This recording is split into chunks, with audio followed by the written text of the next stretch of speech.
All right, well, I don't always shill on the weekends, but when I do, I'm always bound to end up working on a video.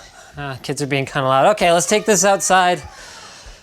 So this thing just arrived at the office. I'm actually supposed to be going camping today, but I'm gonna have to see. I've got all my camping supplies that maybe I can use here to somehow facilitate this video. Ah, yes, here we go. So I was packing to head over to the campsite when, yeah, that seems, no, yeah, that'll go there. When someone messaged me from the office to let me know that the Vivo NEX just arrived complete with its product review guide, which basically has all the information that I have about this phone because I haven't really been following it. Other than that I know that this is the fully bezel-less phone that Vivo has been working on / teased over the last little while. And another thing that I know is from having talked to at least one other phone manufacturer, the original idea behind this was that it was only going to be a concept. At least that was their understanding of it. But then Vivo turned around and actually produced the thing. So, I mean, yeah, initial impressions here. This is nice. This is something that I've seen more with the Chinese brands than with the Western ones. It actually comes with a thin plastic body protector, so you can take that off if you want, but it doesn't appear to be designed such that you have to take it off. So you can leave that on there until, you know, D-brand decides whether or not they're going to support it with a skin or whatever the case may be. At the top, we've got a headphone jack. That's nice to see. I'm surprised they managed to do a full body and a headphone jack. And then this right here is the little trap door that hides the selfie camera, because when the entire front of the phone is an uninterrupted display, there's no room to put like a camera or Face ID sensor or anything like that. And this is really impressive. Okay, so this button, let's just go ahead and unlock it. Oh, wow. They sent the review samples like kind of pre-set up, I guess. I wonder if they're taking these back. I'm not sure. So we've got an AI button over here, but that doesn't seem to do anything at the moment. Spec-wise, right, that's notable. So this is using Qualcomm Snapdragon 845 processor. It's got 8 gigs of RAM. This particular one has 256 gigs of ROM, so this is basically completely maxed out in every way. But the notable thing here is it's using the AI engine version of the Snapdragon 845. So I haven't actually seen a phone that's using this variant of that particular processor yet. So one of the things that phone manufacturers are really pushing when they've got this AI tech built into their chips. So this is true of Honor with their Kirin processors, and who was it? Oh, right.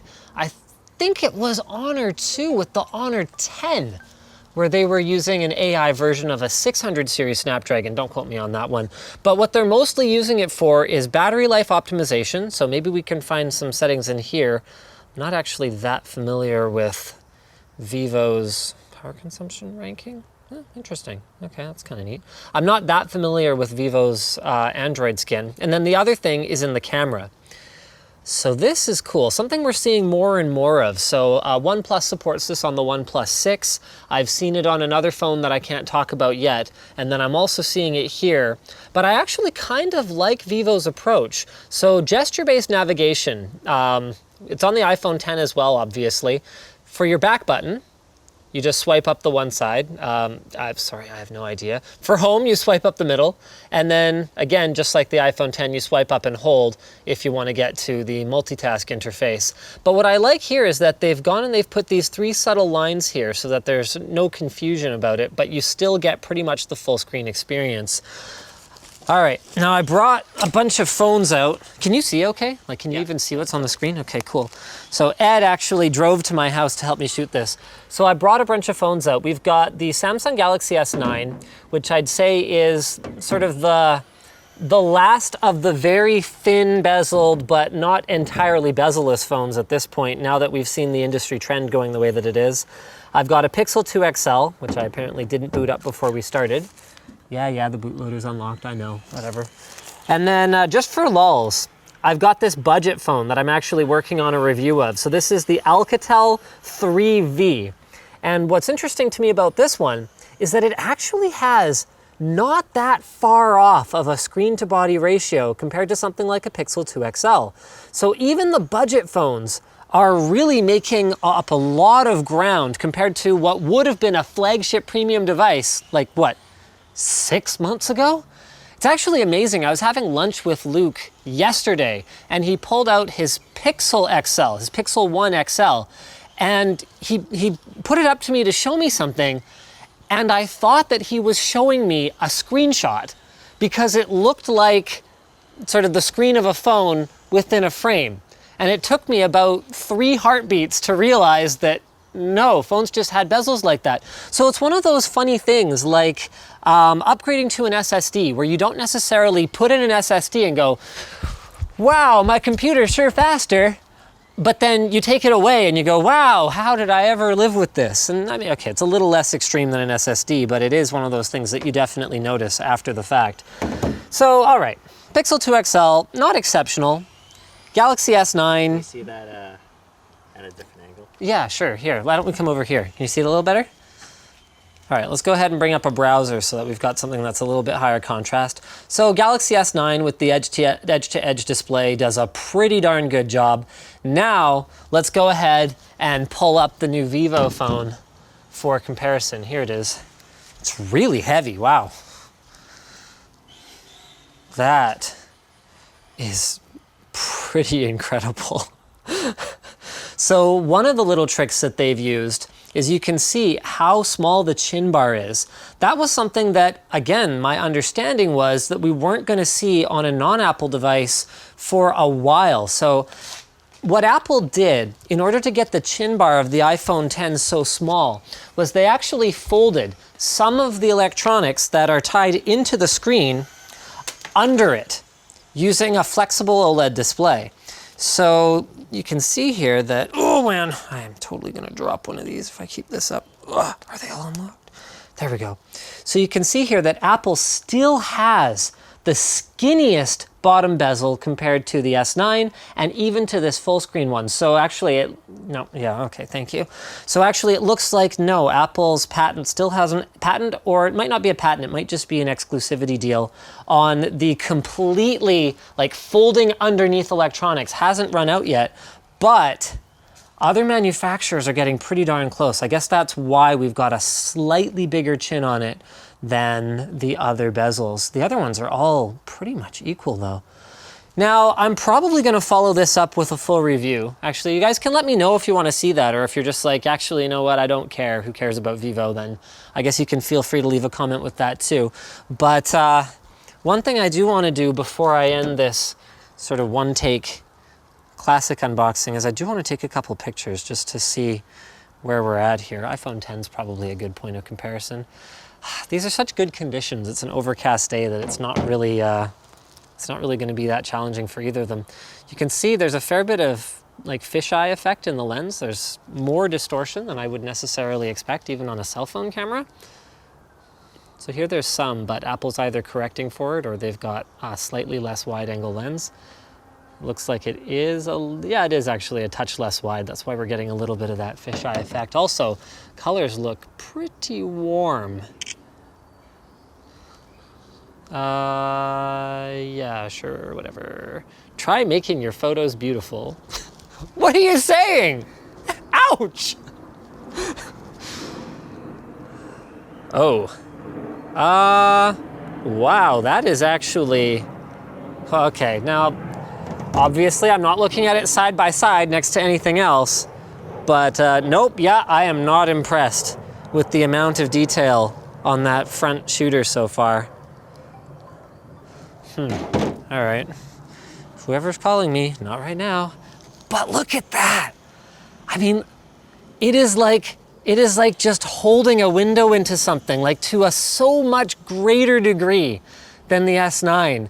that I'm pretty blown away right now. Like, do you remember those digital picture frames that they would sell at the Best Buy, and you know, they were like $45 or whatever, and you were just like, yeah, this is kind of a cool concept, except that they're like 60% bezel, and then they've got like this little tiny screen in the middle of them. This is like the opposite experience of that. That is unreal. Here, I'll get you in the shade so you can actually see. Can you see better now? Screen turned off. That's crazy, eh? Pretty good. Man, like particularly for something like playing games, watching movies. Actually, that's a good idea. Why don't we just fire up, oh, it's a Chinese phone. I'm willing to bet it doesn't even come with YouTube. Of course not. No Play Store, no YouTube. That's what I get for just, you know, starting it. But fortunately, I've got Baidu and Tencent and Taobao. So, okay, that might have to wait for the full review. I guess I'm probably going to have to do that. But then, the next thing I want to do is I want to see that selfie camera pop up. Ah! Look at it go! Oh, wow. Hey, Ed. That's actually far from the worst selfie cam I've actually seen. I mean, yeah, it doesn't look great, but that's a very... Is there a sound effect? Okay, now hold on.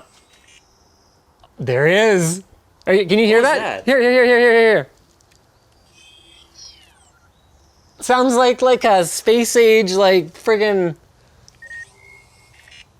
I don't think that's entirely actually the motor noise, but it's pretty. Go back down. That's pretty cool. Oh, so you make it go down just by like going somewhere else. So if we look back at this picture, give it a second.